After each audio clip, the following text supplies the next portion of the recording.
तो Avengers doomsday और secret Wars का एक बहुत ही मेजर और क्रिप्टिक लीक रिवील हुआ रिसेंटली, जहां यह बताया गया है कि रॉबर्ट डाउनी जूनियर का iron man Avengers secret Wars में दोबारा लौटेगा। और ये किसी दूसरे यूनिवर्स का आयरन मैन वेरिएंट नहीं, बल्कि वही वेरिएंट होगा जो अवेंजर्स एंड गेम के एंड में खुद को सैक्रिफाइस कर देता है। तो आखिर ये आयरन मैन जो कि अब मर चुका है, वो दोबारा अवेंजर्स सीक्रेट वॉर्स में कैसे लौटेगा? जब अवेंजर्स एंड गेम में हल्क के स्नैप के बाद थानोस का अटैक होता है अवेंजर्स कंपाउंड पर, तो इस अटैक के बाद टोनी स्टीव से एक बहुत ही इंपॉर्टेंट बात कहता है। अगर इस लीक की माने तो ये टोनी स्टार्क असल में फ्यूचर से आया हुआ है, स्पेसिफिकली अवेंजर्स सीक्रेट वॉर्स के इवेंट्स के बाद। अब ये सुनने में काफी बिजार और अनबिलीवेबल लगता है एक तरह से, क्योंकि अवेंजर्स एंड गेम में ऐसा कोई क्लियर इंडिकेशन नहीं था कि ये एक अलग टोनी स्टार्क है। लेकिन अब जब हम जानते हैं कि अवेंजर्स डूम्सडे और अवेंजर्स सीक्रेट वॉर्स को रूसो ब्रदर्स डायरेक्ट कर रहा है और इन दोनों मूवीज के राइटर स्टीवन मैकफीली है, जो अवेंजर्स इन्फिनिटी वॉर और अवेंजर्स एंड गेम के भी को राइटर थे, तो इसकी पॉसिबिलिटी बढ़ जाती है कि अवेंजर्स डूम्सडे और सीक्रेट वॉर्स अब सीधा अवेंजर्स एंड गेम की सीक्वल होगी, एटलीस्ट स्टोरी के पर्सपेक्टिव से। इसीलिए रॉबर्ट डाउनी जूनियर भी दोबारा लौट रहे हैं एमसीयू में। रूसो ब्रदर्स ने पिछले साल के कॉमिक कॉन में ये रिवील किया था कि अगर कोई उनके डॉक्टर डूम के वर्जन को प्ले कर सकता है तो वो रॉबर्ट डाउनी जूनियर ही है, यानी कि इन्फिनिटी सागा के आयरन मैन का कुछ तो रोल जरूर होगा आने वाली अवेंजर्स मूवीज में। और अगर आपने मेरा पिछला थियरी वीडियो देखा है तो उस वीडियो में मैंने बताया था कि अवेंजर्स डूम्सडे में क्रिस एवंस दोबारा लौट रहा है स्टीव रॉजर्स के रोल में, और कैसे स्टीव की वजह से ही इंकर्जन शुरू हुए मल्टीवर्स में। बेसिकली मार्वल अब अवेंजर्स एंड गेम की इवेंट्स को यूज कर रहा है अवेंजर्स डूम्सडे और सीक्रेट वॉर्स को सेटअप करने के लिए। अगर इसी कंटेक्स्ट में हम इस लीक को देखें तो मार्वल वाकई टोनी स्टार्क के रिटर्न को सेटअप कर सकता है आने वाली अवेंजर्स मूवीज में। जानते हैं कैसे? जब हल्क के स्नैप के बाद थानोस क्वांटम टनल के जरिए प्रेजेंट टाइम में पहुंचता है, तो थानोस भी एक तरह से इंकर्जन क्रिएट कर रहा है। वो भी डॉक्टर स्ट्रेंज और मोनिका रैम्बो की तरह अपनी डेजिग्नेटेड दुनिया से अलग एक दूसरी दुनिया में आकर फुटप्रिंट क्रिएट करके एक नेचुरल रूल को तोड़ रहा है। वो आइडियली 2014 का थानोस है, जो कि 2023 में आया है। उसे वहां नहीं होना चाहिए था।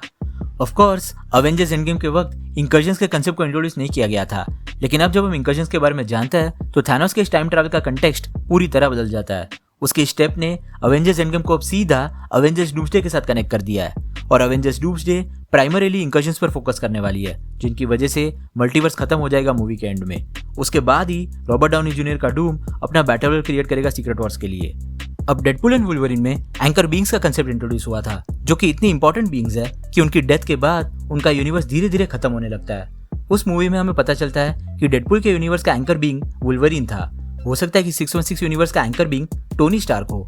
एंकर बीइंग की बात मैं यहाँ इसलिए कर रहा हूँ क्योंकि कुछ वक्त पहले जब अवेंजर्स कैंग डायनेस्टी की स्टोरी लीक हुई थी, तो उस स्टोरी में TVA एंकर बीइंग्स को कलेक्ट कर रही थी।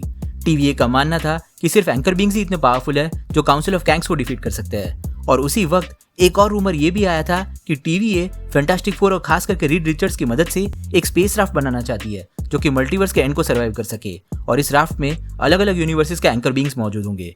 कॉमिक्स में रीड जब ये राफ्ट बनाता है तो इसी राफ्ट के पैसेंजर्स मल्टीवर्स के आखिरी इंकर्जन को सर्वाइव कर पाते हैं, और यही सर्वाइवर्स डॉक्टर डूम के बैटल वर्ल्ड में पहुंचता है बैटल वर्ल्ड बनने के 8 साल बाद।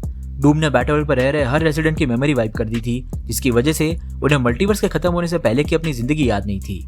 इसी वजह से वो इतने साल बैटल वर्ल्ड पर रूल कर पाया। हालांकि इस राफ्ट के सर्वाइवर्स की मेमोरीज अभी भी इंटैक्ट थी।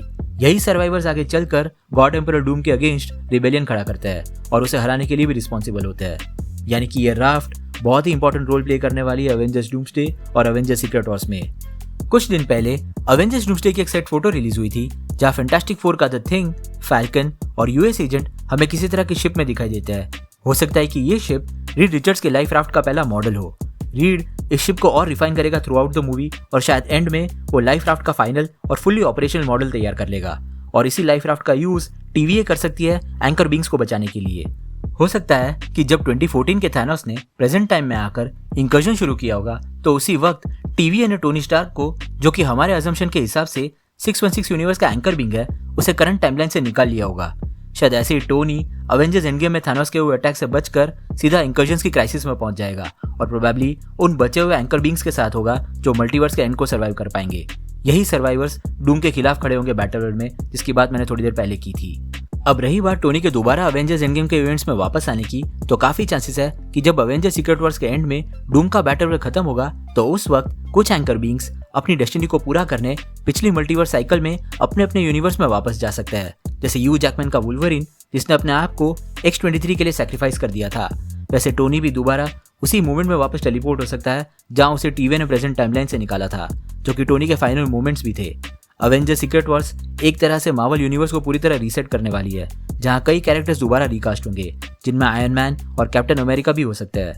इस एंडिंग से इन लेगेसी कैरेक्टर्स को प्रॉपर सेंड ऑफ भी मिलेगा, जिसके बाद मार्वल एक फ्रेश स्टार्ट कर सकता है नए हीरोज के साथ।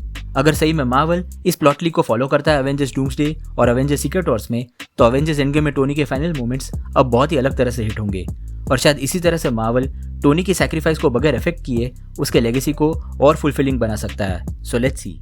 तो आपके क्या थॉट्स है आयरन मैन के इस प्लॉट लीक को लेके, और क्या आपके हिसाब से टोनी स्टार्क अवेंजर्स डूम्सडे या सीक्रेट वॉर्स में लौटेगा? नीचे कमेंट सेक्शन में जरूर बताना। अगर आपको वीडियो पसंद आया हो तो इसे लाइक जरूर कर देना, और अगर आप इस चैनल पर नए हो तो सब्सक्राइब करना मत भूलना। हम रेगुलरली ऐसे वीडियोस पब्लिश करते हैं। हमारे रिसेंट वीडियोस को देखने के लिए यहाँ पे क्लिक करें। Thank you so much for watching guys. मिलते हैं अगले वीडियो में।